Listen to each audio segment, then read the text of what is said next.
Hey guys, in this video I will show you how to fix Fire TV Stick remote not pairing. Alright, let's begin.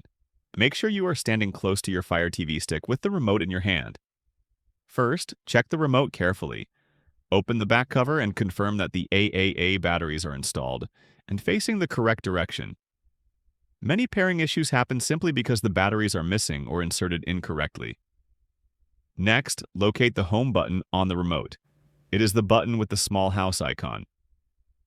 Press and hold the home button for 20 seconds, then release it. If the remote does not pair, do not worry. Press and hold the home button again for another 20 seconds.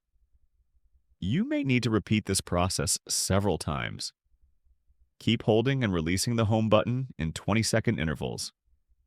Be patient and consistent. Eventually, the remote should connect. When pairing is successful, a message will appear on your TV screen that says the remote is connected. Once you see this message, the remote should start working immediately.